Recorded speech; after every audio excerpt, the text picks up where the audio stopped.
नोहाच्या काळातील जलप्रलयाने पेट्रोल सापडू लागले हे मत खोडून काढताना प्रोफेसर डॉक्टर लॉरेन्स कॉलिन्स कोणकोणते वेगळे मुद्दे त्यांच्या लेखात लिहितात, ज्यांचा अभ्यास करताना एक सामान्य चर्च भक्त म्हणून कोणकोणती रंजक माहिती आपल्याला समजते ते पाहत असताना मालिकेच्या 7व्या भागात आपले सहर्ष स्वागत.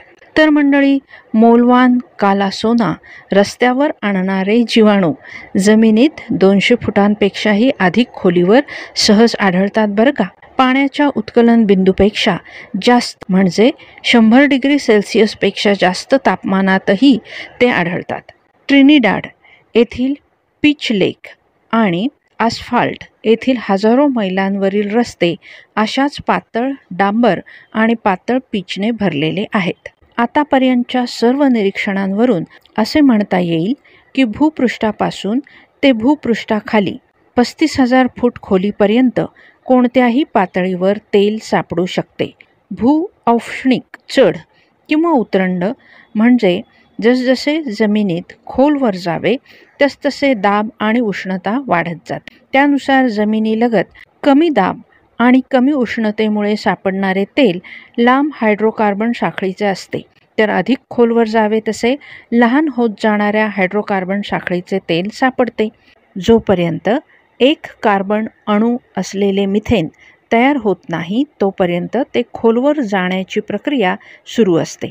सर्वसाधारणपणे भूऔष्णिक चढ म्हणजे भूपृष्ठाकडून ते भूपृष्ठाखाली खोलवर जात राहण्याची प्रक्रिया पाहता सरासरी दर किलोमीटरला 25 अंश सेल्सिअस तापमान वाढत जाते असे मानले जाते. मात्र काही ठिकाणी अंतर्गत भूरचना वेगळी असणे वगैरेंसारखी कारणे असतील तर या दरापेक्षा अधिक वेगाने तापमान वाढलेले आढळते.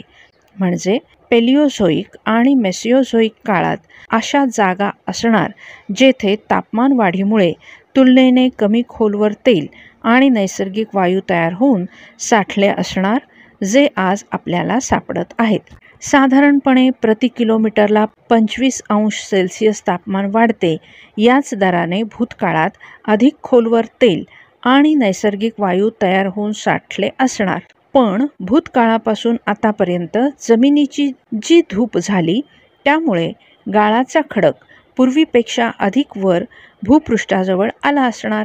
म्हणजेच आज हजारो फूट खोलीवर असणाऱ्या पातळ्यांवर वेगवेगळ्या कार्बन संख्या असलेल्या हायड्रोकार्बनच्या सापडणाऱ्या साखळ्या याही आतापेक्षा अधिक खोलवर तयार झाल्या असणार. म्हणजे प्रत्येक वेळी तुम्ही जेव्हा पेट्रोलियमचा वापर करता तेव्हा अतिप्राचीन भूतकाळाशी जोडले जाता हेही लक्षात घ्या.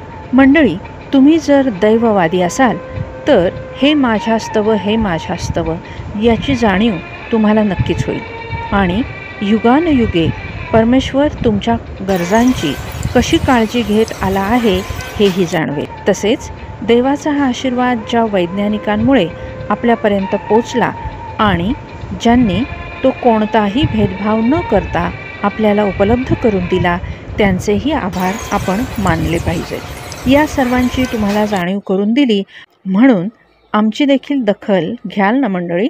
ऐकलेत का असे काही यापूर्वी एखाद्या चर्च उपदेशात? काय म्हणता, काय संबंध असे म्हणणार असाल तर अखिल विश्वाचा निर्माण करता चालक मालक जो परमेश्वर त्याचा हा अपमान नाही का होणार? आणि आम्हाला आधीपासूनच माहीत आहे हो असे म्हणणार असाल तर मग माणसासारख्या माणसांना केवळ ते लहान आहे म्हणून तुच्छ लेखणे चर्चमध्ये जर होत असेल तर याचा आध्यात्मिक अर्थ तुम्ही काय काढलात हा प्रश्न उपस्थित होतो. चर्च जर मिशनरींच्या शिकवणीऐवजी ईस्ट इंडिया कंपनीच्या शिकवणीवर अवलंबून असेल तर सगळाच घोटाळा आहे बरं का. या व्हिडिओतून हे लक्षात घ्या. मत्तई 5:13 मध्ये जसे येशू म्हणाला, मिठाचा खारटपणाच गेला तर ते पायदळी तुडवले जाईल, तसेच पेट्रोलची शुद्धताच संपली तर ते डांबर बनून जाईल. पर्यायाने चर्चची विश्वासार्हताच संपली तर ते मनोरंजनाचे केंद्र बनून जाईल. मंडळी, या भागात येथेच थांबूयात. पुन्हा भेटूया पुढील भागात. तोपर्यंत परमेश्वराचा आशीर्वाद तुम्हा प्रत्येकाबरोबर असो. आमेन. धन्यवाद.